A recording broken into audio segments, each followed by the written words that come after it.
Assalamualaikum warahmatullahi wabarakatuh. Halo semuanya, selamat bertemu kembali dengan saya Niti Eka Jayanti dengan materi pembelajaran anatomi fisiologi. Kali ini tentang sistem hormonal atau sistem endokrin ya. Kali ini kita akan membahas tentang struktur serta fungsi-fungsi dari sistem hormon tersebut. Apakah kalian sudah siap untuk mengikuti materi kita kali ini? Ibu harapkan kalian semua dalam keadaan sehat. Baik, mari kita mulai pembelajaran kita pada hari ini. Kelenjar atau bahasa Inggrisnya gland gitu adalah organ tubuh yang mensintesa suatu zat untuk dikeluarkan, misalnya hormon untuk sekresi ya, ke dalam aliran darah yang dinamakan kelenjar endokrin ke ruang-ruang di dalam tubuh maupun permukaan luar tubuh atau kelenjar eksokrin. Nah, ini adalah contoh-contoh kelenjar ya. Ada kelenjar eksokrin yaitu di luar dari sel, kemudian ada kelenjar endokrin sebagai pembentukan folikel dan ada kelenjar endokrin tanpa folikel. Perbedaan endokrin dan sistem saraf. Mereka mempunyai kesamaan, sama-sama melakukan koordinasi dan regulasi aktivitas tubuh ya.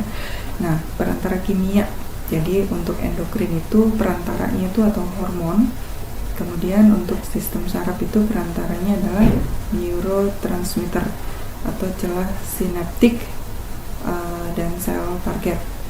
Nah, untuk hormon ini dia dari untuk endokrin maksud saya dia dari hormon ditransportasikan oleh sistem sirkulasi ke sel target. Nah, untuk saraf itu dari neurotransmitter ke celah sinaptik dan ke sel target. Efeknya endokrin itu lambat dan untuk sistem saraf itu cepat.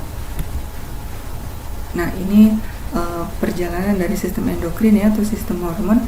Jadi dia melewati sirkulasi darah untuk mencapai sel targetnya.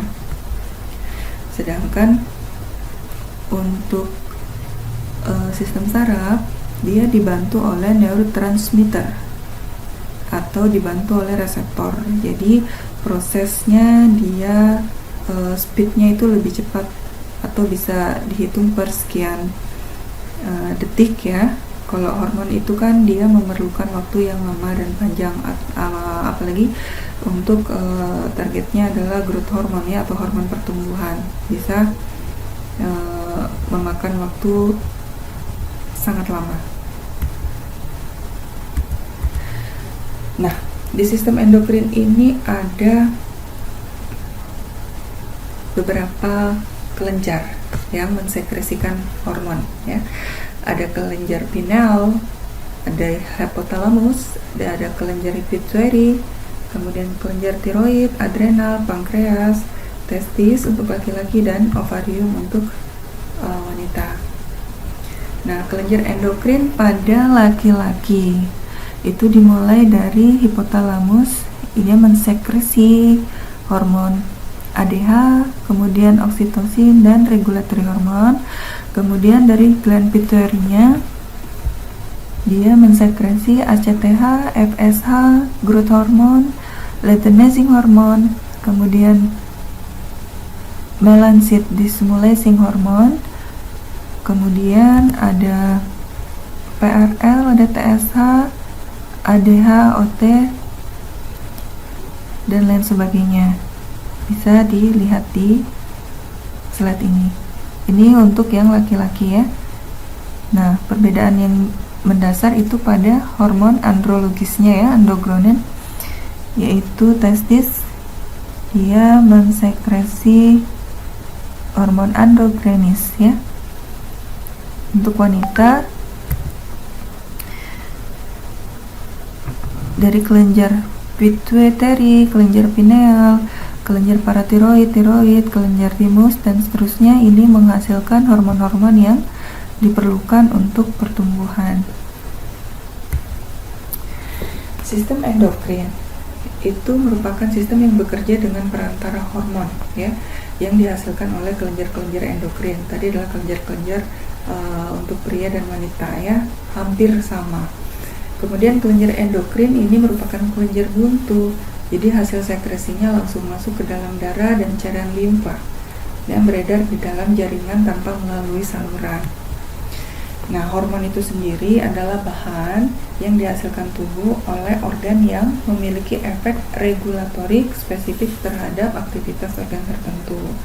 Hormon bertindak sebagai pembawa pesan, messengers atau transmitter, ya, yang dilepas ke dalam vaskuler, dilepas di dalam aliran darah, yang dibawa ke sel oleh responsif sel, kemudian diterjemahkan sebagai satu aktivitas atau satu tindakan untuk mengatur metabolisme dari organ yang dituju.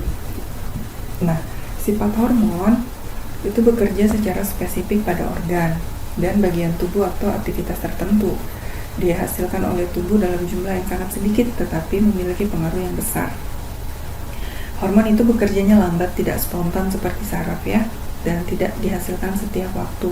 Jadi hormon itu hanya disekresi jika memang diperlukan.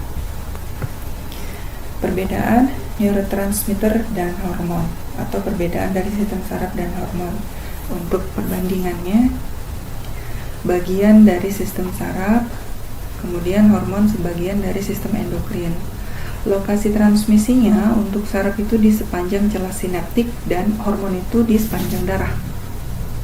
Kemudian hormon saraf diproduksi oleh neuron, neurotransmitter diproduksi oleh saraf maksudnya. Kemudian kelenjar hormon diproduksi oleh kelenjar endokrin. Nah, neurotransmitter sel targetnya adalah neuron lain. Kalau hormon sel targetnya organ yang letaknya jauh. Kemudian neurotransmitter kecepatannya itu hitungan milidetik, ya. Jadi tidak per sekian detik. Nah, untuk hormon itu kecepatannya lama, sampai hitungannya berhari-hari. Kemudian neurotransmitter ini di bagian yang distimulasi adalah membran postsinaptik. Kalau hormon itu hanya bagian organ targetnya saja.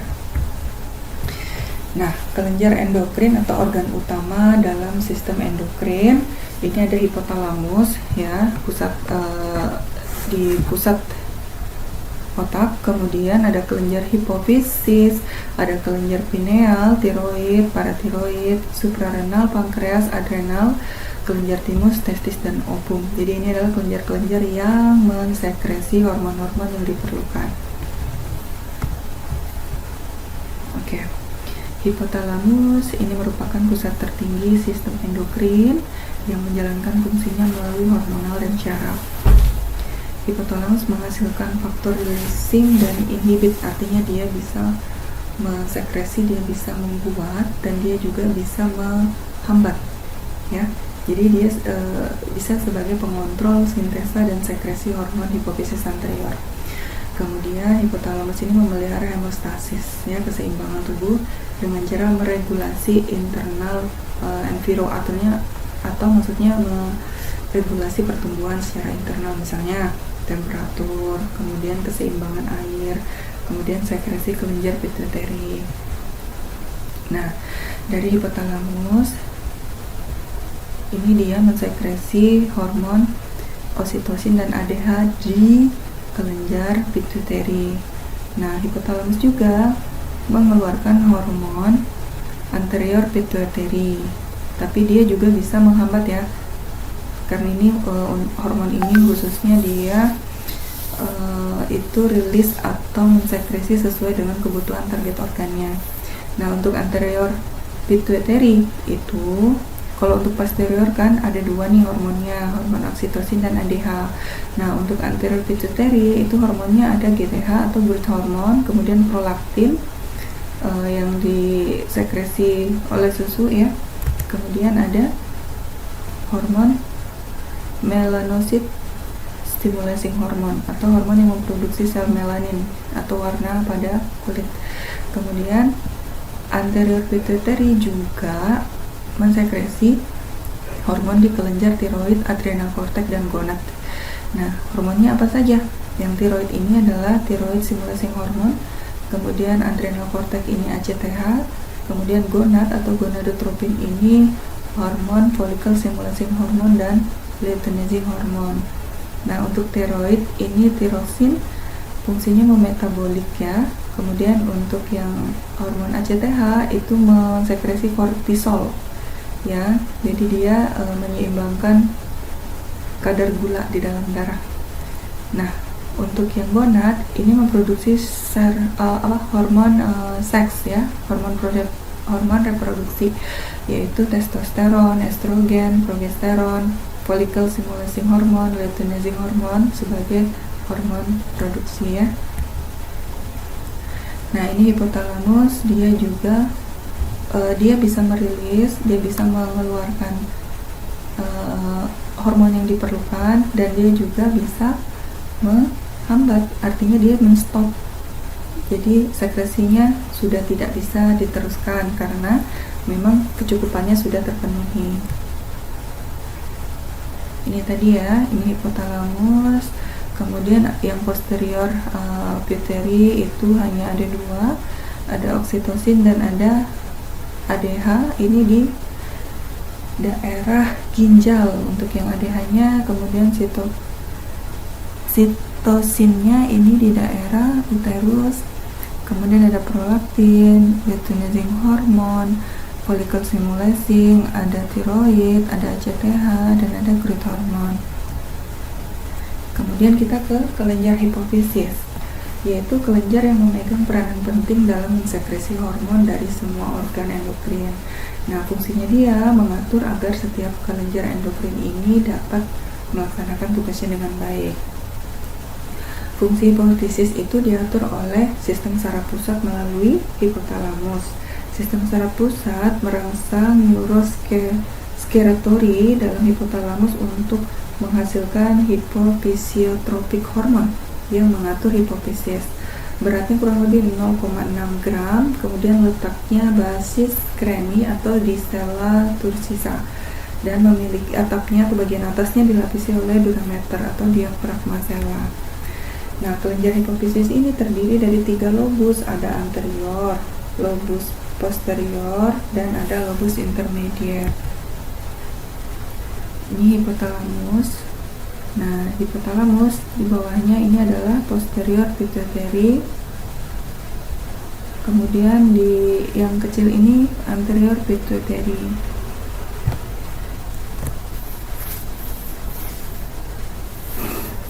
Ini hipotalamus mensekresi adenohipofisis. Kemudian ini mensekresi hormon TSH, ACTH, follicle stimulating hormone, luteinizing hormone. Kemudian mensekresi juga hormon growth hormone, prolaktin, dan MSH dari adenohipofisis ini. Yang untuk TSH, ACTH, FSH, dan LH ini tujuannya adalah kelenjar target, ya, jaringan kelenjar target untuk bisa dipakai atau digunakan oleh body atau oleh organ-organ targetnya. Nah, kalau untuk growth hormone, MSH, dan prolaktin ini langsung ke seluruh body, langsung ke seluruh tubuh maksudnya. Oke, ini tadi, ya, hipofisis, ada anterior, ada posterior. Yang posterior ini ADH dan oksitosin, yang anterior ada growth hormone, trophic hormone, kemudian ADH, dan ada gonadotropinnya atau gonad, di mana gonad ini mensekresi LH, FSH, dan prolaktin. Lobus anterior dari hipofisis, ya, terdiri dari jaringan epitel kelenjar sehingga disebut dengan adenohipofisis, membentuk hormon sendiri yang kemudian dibebaskan di dalam darah. Hipofisis anterior mengeluarkan 6 hormon peptida utama, yaitu growth hormone atau somatotropik yang merangsang pertumbuhan tulang dan lemak serta meningkatkan sintesis protein. Kemudian yang kedua TSH atau thyroid stimulating hormone, dia mengendalikan kelenjar tiroid dan menghasilkan hormon tiroksin, menstimulasi pembesaran tiroid dan penambahan uptake iodio. Kemudian yang ketiga adrenocorticotropic hormone atau ACTH yang mengendalikan kelenjar adrenal untuk menghasilkan steroid di cortex adrenal, khususnya di daerah ginjal. Kemudian ada hormon gonadotropin, menghasilkan atau mensekresi luteinizing hormon yang fungsinya mengendalikan sekresi estrogen dan progesteron serta mempengaruhi produksi testosteron di dalam testis, khusus untuk yang laki-laki. Kemudian follicle stimulating hormone itu merangsang perkembangan follicle digrap di ovarium dan membantu atau fungsinya sebagai pemberi nutrisi pada spermatozoa di proses spermatogenesis di dalam testis. Kemudian yang kelima ada PRL atau prolaktin, ini merangsang perkembangan payudara dan produksi ASI pada wanita. Kemudian ada melanocyte stimulating hormone, ini menyebabkan sel melanin ya di dalam jaringan kulit yang menghasilkan lebih banyak pigmen melanin. Nah, fungsi dari growth hormone ini meningkatkan mitosis sel atau pembelahan sel pada tulang dan otot, kemudian pada hati dan isi dari sistem organ gaster ya, organ perut lainnya. Kemudian dia meningkatkan sintesis protein, kemudian meningkatkan penggunaan lemak dan energi untuk dimetabolik menjadi ATP. Nah, kelainan dari growth hormone ini, jika kita kekurangan growth hormone ini mengakibatkan pertumbuhan anak-anak terganggu. Kemudian hiposekresi, growth hormone menghasilkan pituitary dwarfism, mengakibatkan pertumbuhan kecil atau pendek.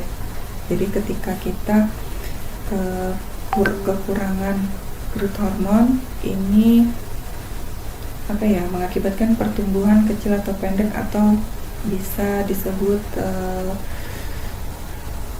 kecil ya, boncel seperti itu, dan untuk bahasa umumnya.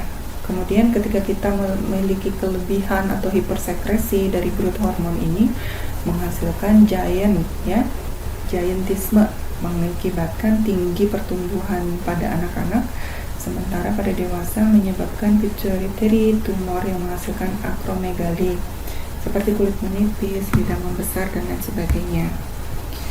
Nah, kemudian ada lobus posterior. Kalau tadi anterior, kita ke lobus posterior yang dimana di sini mensekresi dua hormon. Ya, dia terdiri dari jaringan saraf sehingga disebut neurohipofisis. Secara fungsional dan anatomi, hipofisis posterior ini sebenarnya merupakan perpanjangan dari hipotalamus ya. Hipofisis posterior tidak menghasilkan hormon apapun, hanya menyimpan dan setelah mendapat rangsangan yang sesuai akan mengeluarkan dua hormon saja, yaitu peptida kecil atau vasopressin, ADH, dan oksitosin. Antidiuretik hormon atau ADH ini meningkatkan reabsorpsi air oleh tubulus distal dan tubulus colectus ginjal. Jadi ini prosesnya di nefron sehingga menurunkan produksi urin. Kemudian untuk oksitoksin ya, merangsang pengeluaran ASI. Jadi terjadi kontraksi uterus pada saat persalinan. Nah, kemudian ada lobus intermediate, terletak di antara lobus anterior dan posterior, menghasilkan endorfin atau pengendali reseptor rasa nyeri. Jadi endorfin ini seperti zat morfin, tetapi dia alami yang disekresikan oleh tubuh ya, tepatnya di lobus intermediate ini. Jadi dia bisa menahan atau menginhibit rasa nyeri. Kemudian menghasilkan melanotropin yang berfungsi merangsang melanogenesis, jadi memberi aksen warna gelap pada kulit.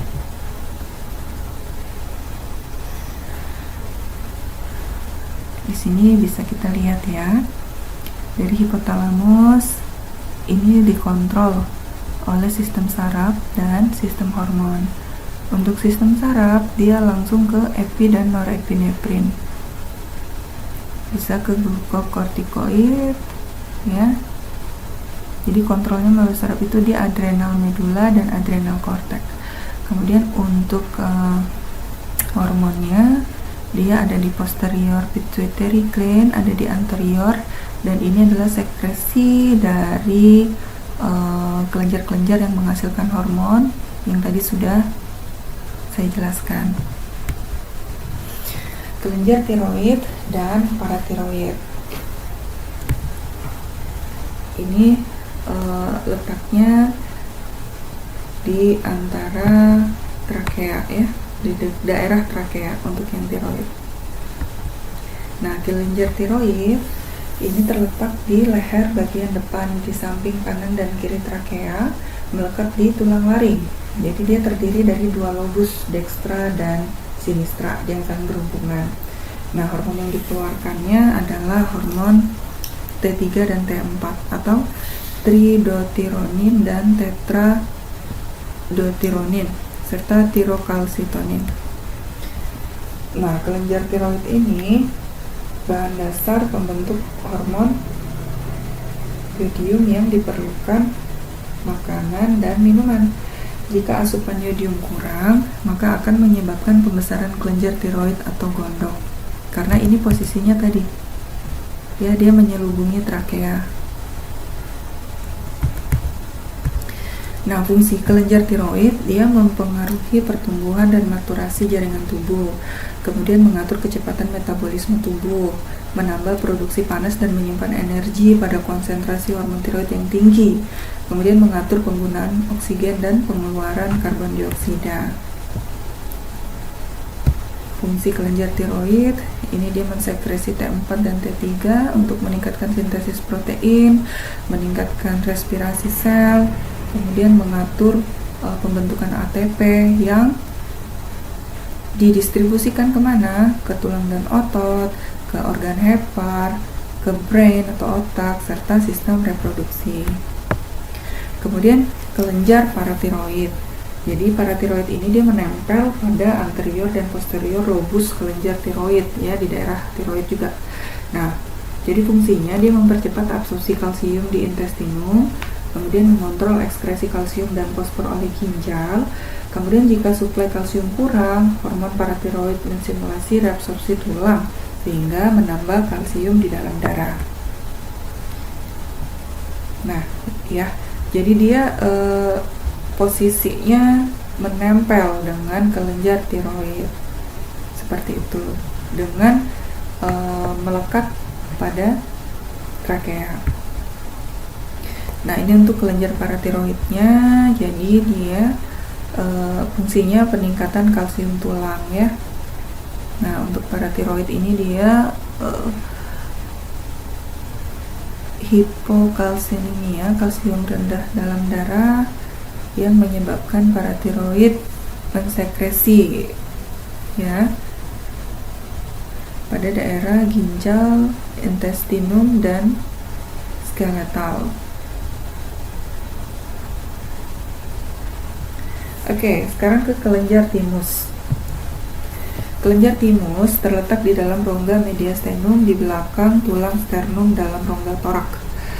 Berwarna kemerahan dan terdiri dari dua lobus. Nah, fungsinya sumber sel yang bersifat imunologis, artinya pertahanan tubuh.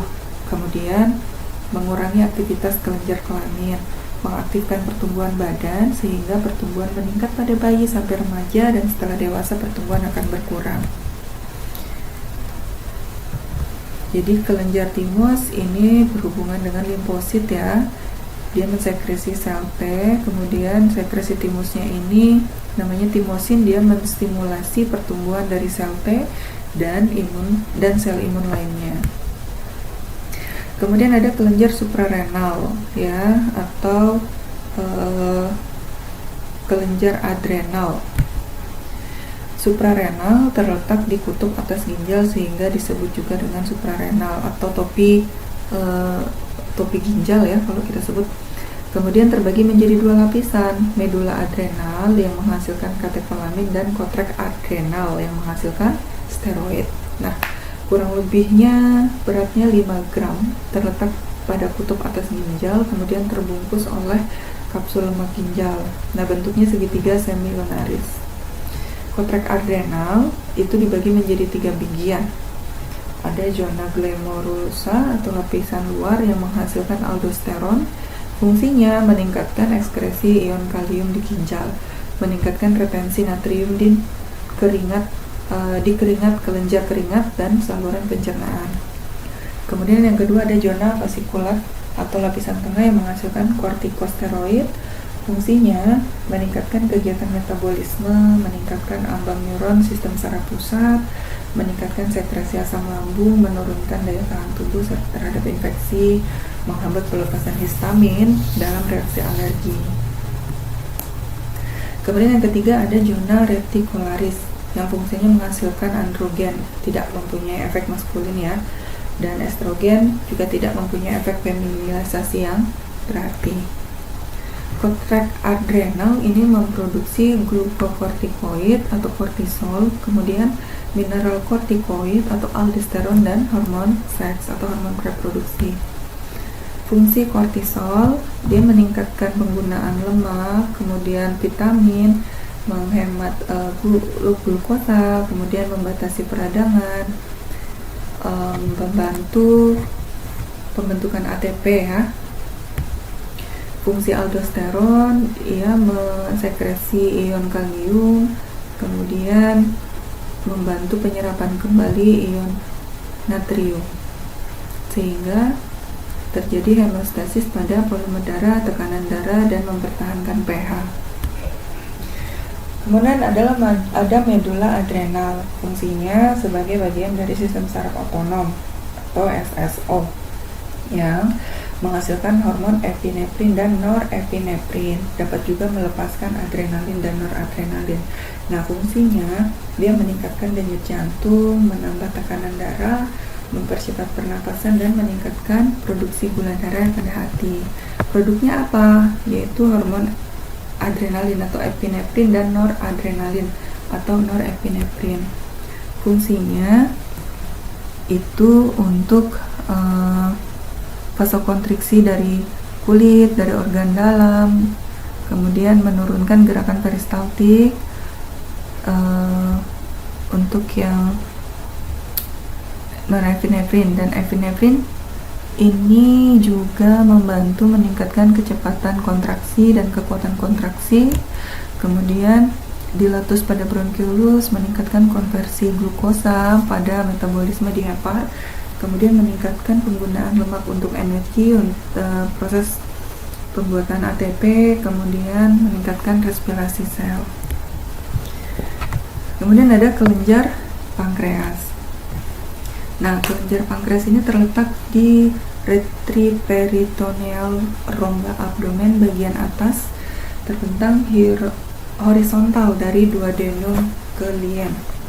Jaringan utama pankreas ini terdiri atas sel acini yang menghasilkan enzim pencernaan dan pulau Langerhans yang terdiri dari sel alfa, beta, dan delta. Nah, sel-sel yang ada di dalam kelenjar pankreas adalah sel alfa, beta, dan gamma. Untuk sel alfa menghasilkan glukagon yang berfungsi meningkatkan kadar glukosa dalam darah dengan cara memobilisasi glukosa, asam lemak, dan asam amino dari tempat cadangannya ke dalam darah. Kemudian sel beta mensekresi insulin yang berfungsi menurunkan kadar gula dalam darah dengan cara meningkatkan simpanan glukosa di hati atau adiposa. Kemudian sel gamma itu mensekresi somatostatin yang berpengaruh menekan growth hormone serta membantu pengosongan lambung, sekresi asam lambung, dan kontraksi bladder. Bladder di sini maksudnya adalah kandung kemih ya, atau vesikula kandung kemih maksud saya. Kemudian ada kelenjar testis. Di sini kelenjar testis terletak di dalam skrotum ya, kemudian menghasilkan hormon inhibin dan testosteron. Testosteron berperan penting di dalam pengaturan pembentukan sperma dan ciri kelamin sekunder pria lainnya. Kemudian inhibin menghambat sekresi folikel stimulating hormon untuk mengatur produksi sperma. Nah, 3 macam sel di testis ini ada spermatogonia pada proses spermatozoa untuk memproduksi spermatozoa dengan proses spermatogenesis. Kemudian ada sel Leydig yaitu hormon testosteron yang diproduksi oleh luteinizing hormone. Kemudian ada sel Sertoli untuk androgen binding pada androgen binding protein ya, yang disekresi oleh follicle stimulating hormone. Kemudian ada kelenjar ovarium yang menghasilkan 2 macam hormon ya, hormon estrogen atau hormon-hormon folikuler yang dihasilkan oleh folikel di Kraup, Kemudian ada hormon progesteron yang dihasilkan di korpus luteum. Nah, kelenjar ovarium ini menghasilkan hormon estrogen yang berperan penting dalam mengatur siklus menstruasi dan mengatur sistem reproduksi. Dan hormon progesteron berperan penting dalam mengatur siklus menstruasi, perkembangan ovum dan ciri kelamin sekunder wanita lainnya. Nah, di sini dari hipotalamus mensekresi gonadotropin releasing hormone ya. Kemudian disekresi di pituitary menghasilkan atau mensekresi follicle stimulating hormone dan luteinizing hormone pada gonad yang berhubungan dengan gonad atau gonadotropin releasing hormone yang berhubungan dengan gamet atau pertumbuhan dari sel reproduksi dan hormon seks. Kemudian kelenjar glandula yaitu eksokrin mempunyai duktus atau saluran sekresi. Contohnya kelenjar telinga, tubuda, dan sebasea. Jadi kelenjar sebasea ini adalah kelenjar yang dapat mengeluarkan minyak ya. Contohnya di kulit kepala atau kulit wajah ya, yang sering dibilang berminyak. Nah, ini adalah fungsi dari kelenjar sebasea. Kemudian endokrin tidak mempunyai duktus dan memproduksi hormon. Nah, baik. Adik-adik semua, itu tadi penjelasan tentang sistem endokrin atau sistem hormonal pada tubuh manusia. Nah, untuk tugas kalian kali ini membuat materi yang tadi sudah dijelaskan dengan metode Pertaminda. Silakan ditulis menggunakan tangan atau ballpoint atau bisa juga menggunakan aplikasi. Nah, rangkumannya itu kalian kembangkan mulai dari buku ajar, mulai dari referensi buku yang lain seperti Galton atau Sirwat mungkin, dan referensi-referensi lain yang sudah kalian dapatkan. Nah, tugasnya itu dibuat di kertas HVS A4 dan tidak lupa memberikan identitas diri serta bisa ditambahkan ilustrasi gambar atau warna yang menarik. Untuk hasilnya nanti akan difoto dan dikumpulkan di Google Classroom. Ini adalah contoh dari Pertaminda sistem organ. Nah, nanti kalian sesuaikan dengan materi yang sudah dijelaskan pada hari ini, yaitu materi tentang sistem endokrin atau sistem hormonal. Nanti kalian buat seperti contoh yang sudah ada di sini. Baik, itu tadi pembahasan kita tentang materi sistem endokrin atau hormonal pada tubuh manusia. Jika ada pertanyaan, kita bisa diskusikan di Google Classroom. Terima kasih atas perhatiannya. Ibu harapkan untuk kalian dapat memotivasi dan meningkatkan kembali semangat belajarnya meskipun masih di dalam kondisi pandemi seperti saat ini.